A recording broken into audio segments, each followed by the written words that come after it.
택시기사를 폭행한 뒤 블랙박스 영상을 삭제하려고 한 혐의를 받는 이용구 법무부 차관을 경찰이 불러 조사하고 있습니다.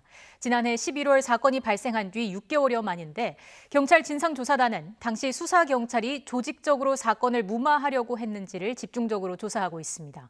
자세한 내용 취재기자 연결해서 알아보겠습니다. 신준명 기자. 네, 사회부입니다. 네, 경찰의 소환 조사는 이번이 처음인 거죠? 네, 그렇습니다. 서울경찰청 반부패 공공범죄수사대는 오늘 오전 8시쯤 이용구 법무부 차관을 증거인멸 교사 혐의로 불러 조사하고 있습니다. 이 차관이 술에 취해 택시기사의 멱살을 잡는 등 폭행했다는 신고가 들어온 건 지난해 11월 6일로 사건 발생 6개월 만에 소환 조사입니다. 이 차관은 폭행 사건 발생 다음 날 택시기사에게 연락해서 블랙박스 영상을 확보하려고 한 것으로 알려졌는데요.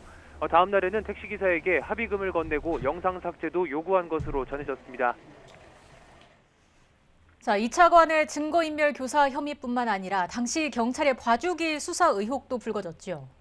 네, 그렇습니다. 경찰은 지난해 11월 신고 접수 당시 택시기사가 처벌을 원치 않는다는 이유로 이 차관을 입건하지 않고 내사 종결했습니다.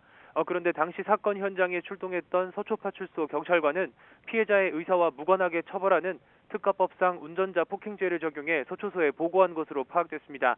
사건 발생 다음 날 출근한 당시 서초서 형사과장은 특가법상 운전자 폭행죄가 단순 폭행에 비해 적용 요건이 까다로운 만큼 판례를 검토한 뒤 혐의 적용의 적절성을 살펴보라고 지시한 것으로 확인됐습니다.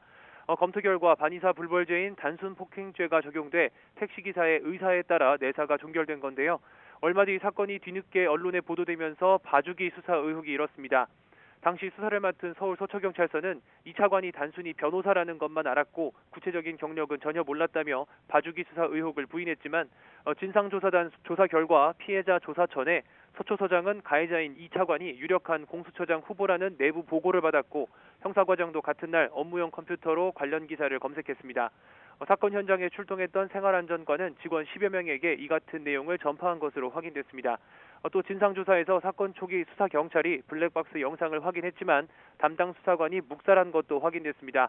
경찰 진상조사단은 서초경찰서가 조직적으로 이 차관 사건을 무마하려 했는지를 집중적으로 살펴보고 있습니다.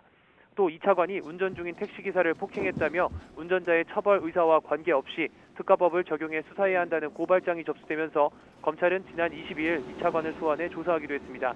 폭행 논란이 일어 검경의 수사를 동시에 받게 된 이 차관은 결국 지난 28일 사의를 표명했습니다. 지금까지 사회부에서 전해드렸습니다.